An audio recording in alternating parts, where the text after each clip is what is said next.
Bienvenue à tous sur ce nouveau tuto sur les bases de Photoshop. Aujourd'hui, nous allons nous pencher sur les outils de correction. Il y en a plusieurs. Tous ne sont pas aussi indispensables que les autres, mais nous allons voir tout ça ensemble.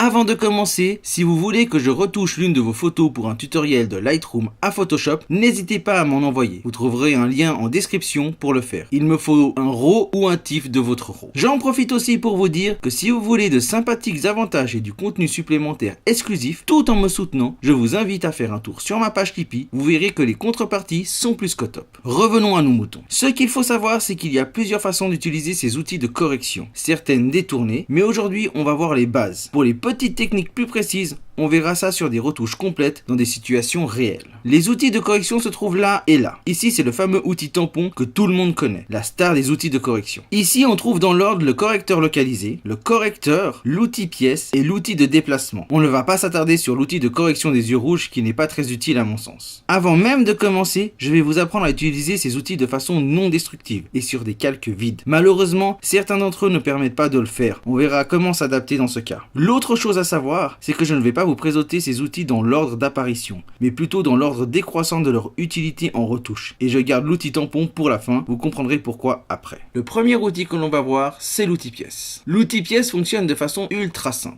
Malheureusement, on ne peut pas l'utiliser sur un calque vide. Du coup, on va devoir dupliquer notre calque, puis travailler sur celui-ci. On va aller détourer notre objet à éliminer. Il faut laisser un peu de marge pour que le programme puisse calculer l'endroit de remplacement en étant en harmonie avec les pixels. Si vous êtes trop serré, il ne fera pas un très joli travail. Il faut donc se placer à peu près à cette distance et puis suivre simplement le chemin de ce qu'on veut détourer. Une fois que c'est fait, on va aller lui montrer la source. Ça veut dire l'endroit avec lequel on aimerait qu'il remplace. Il ne va pas remplacer au tac.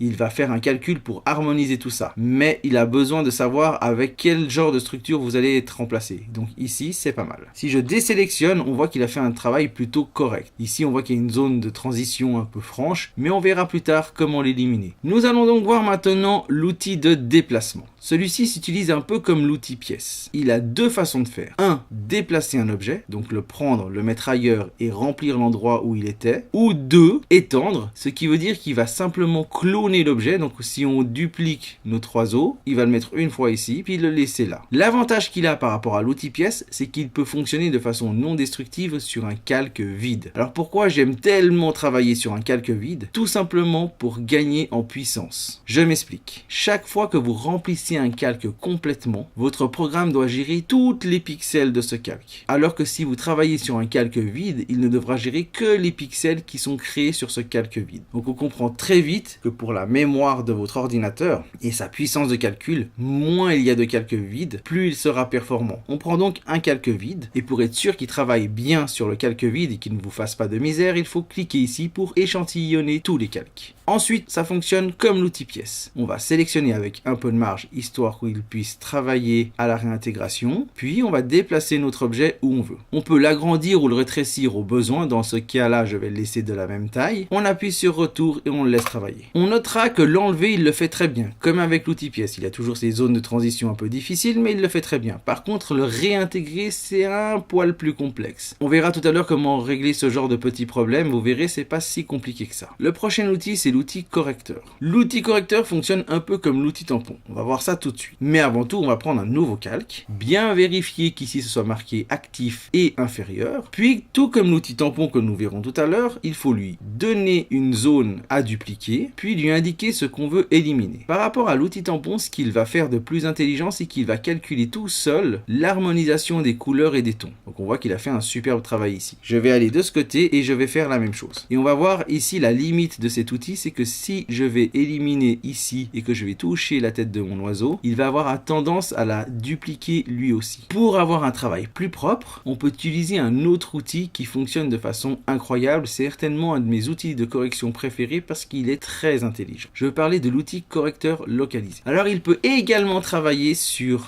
un calque vide. Donc on va mettre un calque vide. Mais pour ça, il faut bien sélectionner, échantillonner tous les calques. Cet outil-là fonctionne de façon incroyablement efficace. efficace. Imaginons que ce persil soit de la poussière, il suffit que je passe dessus et il va calculer tout seul comment il faut l'enlever. Alors c'est plutôt impressionnant la façon dont il travaille parce qu'il est très intelligent. Je vais vous montrer ça par exemple en voulant enlever ce grain de persil là. On voit qu'il est sur le bord du ravioli et qu'il touche le fond. Il va pourtant avoir aucun problème à le retirer. Vous voyez, il a recréé le fond du ravioli, donc la démarcation sans aucun problème. De fait, si vous devez enlever des poussières sur un objet, vous devez enlever des imperfections sur une peau, il est tout à fait capable de le faire de façon très efficace. On va d'ailleurs voir en retournant sur nos trois os comment on aurait pu utiliser cet outil de façon encore plus efficace que l'outil du correcteur de base. Reprenons nos trois os. Donc j'élimine cette partie-là, je remets un calque vide et cette fois j'utilise cet outil-là. Donc je vais lui demander d'enlever la branche, je grandis un peu ma petite chose là, je vais lui montrer ce qu'il doit retirer. On voit qu'il le fait très bien. Je fais la même chose ici et je m'arrête là. Et c'est là qu'on va voir que utiliser plusieurs outils peut vraiment aider. Par exemple, si je lui demande d'enlever cette partie-là, on a une chance sur deux que ça fonctionne et une chance sur deux que ça fonctionne pas. Alors là, je vais pas vous mentir, je vais vous le faire en direct. On va voir s'il s'en sort. Voilà, de ce côté-là, pour une fois, il s'en sort très bien. Mais des fois, c'est pas aussi évident. Donc,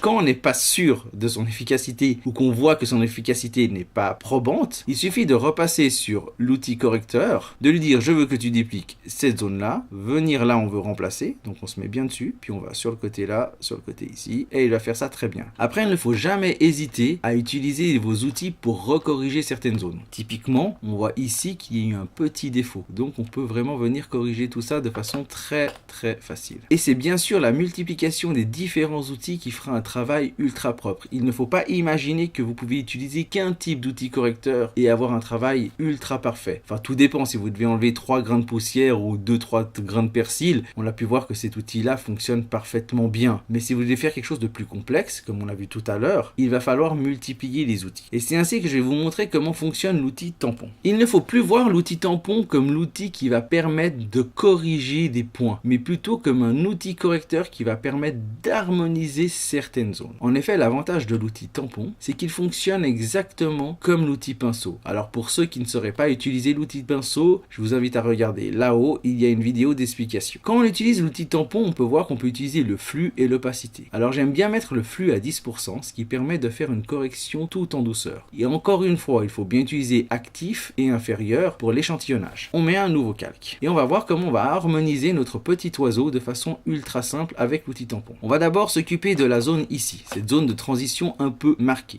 J'appuie sur Alt pour lui donner une zone à sélectionner, je clique, je rétrécis un peu mon pinceau, puis comme j'ai un flux à 10%, je vais pouvoir venir harmoniser la cassure ici, simplement en peignant tout en douceur. Comme j'ai bien défini ma zone, j'ai pas besoin de trop m'embêter, j'ai juste à suivre. La même chose de l'autre côté, je viens choisir la zone ici, je reste pile poil en face. Comme j'ai un flux à 10%, il est assez simple de venir harmoniser la zone sans voir de cassure. Alors bien sûr, on peut faire des choses plus précises, plus on va être précis, plus on va rétrécir la taille du pinceau, plus on va travailler en douceur et meilleure sera l'intégration. Ça, c'est un fait. Aussi, choisir les bonnes zones pour avoir une intégration plus intelligente, plus juste, c'est quelque chose de très important. Alors moi, je fais les choses rapidement ici, mais on peut voir qu'en quelques coups de pinceau, si je fais pas d'erreur en dupliquant le bec, on peut voir qu'en quelques coups de pinceau à peine trop rapides, j'ai pu harmoniser un peu notre oiseau avec son fond. Avant, après, alors le travail n'est clairement pas parfait, avant, après, mais si on prend un peu plus de temps de travailler dessus, on va pouvoir harmoniser toutes les zones d'une image de façon très simple. Et on va faire la même chose ici, donc on va essayer d'harmoniser la zone. Alors, un des avantages aussi de l'outil tampon, c'est qu'on peut dupliquer une zone complète pour la réutiliser. Par exemple, je vois qu'il y a une brillance ici. Ce qui serait bien, c'est d'avoir la fin de cette brillance plutôt que de la faire disparaître complètement.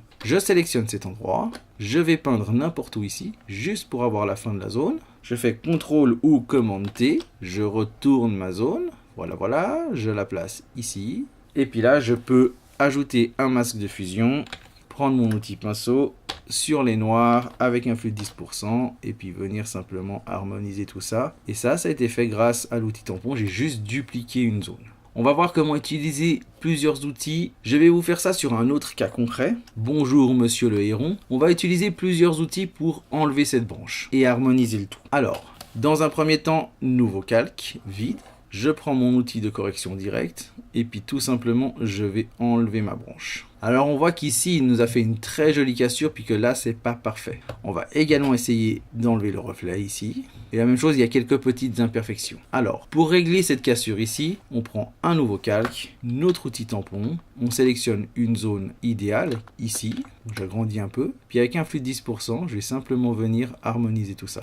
Voilà, il m'a fallu quelques petits coups de tampon pour réussir, puis on peut faire la même chose avec la petite cassure qu'on voit ici. Alors je sais pas si à l'écran elle se voit très bien, mais je viens sélectionner une zone claire là, puis je passe juste rapidement dessus, histoire de briser la cassure. Et voilà, même chose pour ici, on va essayer de briser les cassures, donc simplement en dupliquant les zones. Maintenant, si je fais avant, après, on voit qu'on a fait un travail très propre et très rapide en utilisant ces petits outils de correction. Ce qu'il faut retenir, c'est que les outils de correction s'utilisent au cas par cas, selon ce qu'on veut faire, quel type de correction on veut faire. Il ne faut jamais hésiter à en utiliser plusieurs. Le premier pour faire la grosse retouche, puis le 2 et 3e pour harmoniser l'ensemble. Réellement, les deux outils que j'utilise le plus, c'est l'outil correcteur localisé et l'outil tampon. Ce sont clairement mes deux outils préférés qui permettent un travail absolument nickel. J'utilise de temps à autre les autres correcteurs, mais c'est vraiment beaucoup plus rare. Les deux que j'utilise énormément, c'est vraiment ces deux-là. Nous voilà donc au bout de ce petit tutoriel qui, je l'espère, vous aura appris plein de choses. Et n'hésitez pas à tester, essayer. Le meilleur moyen d'apprendre, c'est de mettre en pratique ce que vous avez vu. Si vous avez des questions, vous n'hésitez pas à vous foncer dans les commentaires, que ce soit sur l'article ou directement sous la vidéo. Je réponds à tous les commentaires. Si vous avez des suggestions de vidéos, encore une fois, n'hésitez pas. Je suis ouvert à toute proposition. J'en profite encore une fois pour vous dire que si vous voulez de sympathiques avantages et du contenu exclusif supplémentaire tout en me soutenant, je vous invite à faire un tour sur ma page Tipeee. Vous verrez que les contreparties sont plus que top. Si vous avez aimé, je vous invite à mettre un pouce bleu et le faire également, même si vous n'avez pas aimé. Et surtout, abonnez-vous.